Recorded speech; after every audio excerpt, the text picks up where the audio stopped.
The night was cold, colder than any night in recent memory. The wind howled through the quiet neighborhood, shaking tree branches and sending a biting chill through the air.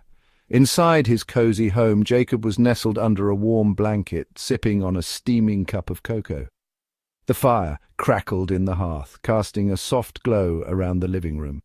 Just as Jacob was about to settle into his book, a faint sound reached his ears, a soft, persistent scratching at the front door. He paused, unsure if he had imagined it. But then it came again, louder this time, followed by a faint whimpering.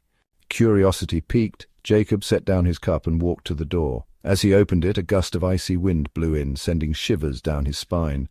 But what caught his attention was the small, shivering form at his feet. A dog, clearly freezing, with ice crystals clinging to its fur, looked up at him with pleading eyes. It was a mix of desperation and hope, as if the dog knew this was its last chance. Without a second thought, Jacob scooped up the trembling dog and brought it inside. He could feel the animal's frail body shaking violently from the cold. "Oh, you poor thing," he murmured, wrapping the dog in a thick towel and gently patting its fur to warm it up. The dog, though initially tense, soon relaxed under Jacob's gentle touch. It nuzzled into the warmth of the towel, its big eyes never leaving Jacob's face. It was as though the dog was silently thanking him for his kindness. Jacob carried the dog to the living room and laid it near the fire, still wrapped in the towel. He rushed to the kitchen to fetch a bowl of water and some leftover chicken. The dog hesitated for just a moment before devouring the food, its hunger evident.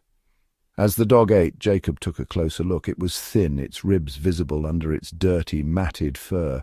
He wondered how long it had been out in the cold, wandering, looking for someone, anyone, to help.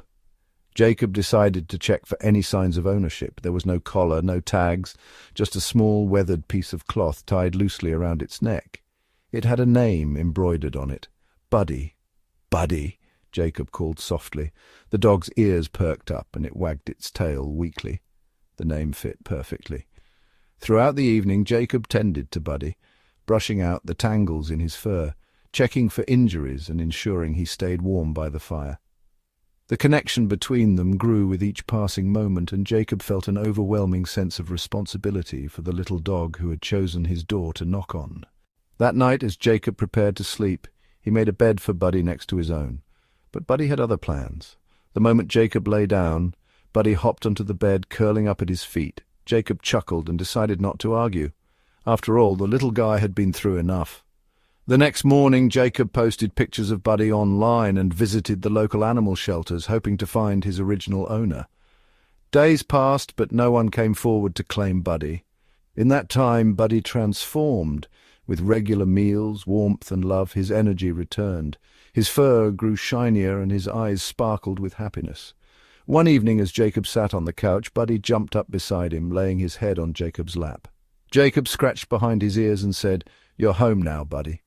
In the weeks that followed, Jacob realized just how much Buddy had changed his life.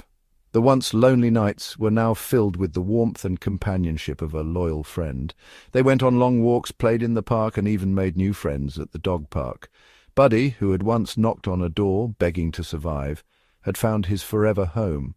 And Jacob, who hadn't realized how much he needed a companion, discovered that sometimes the most unexpected guests bring the most joy.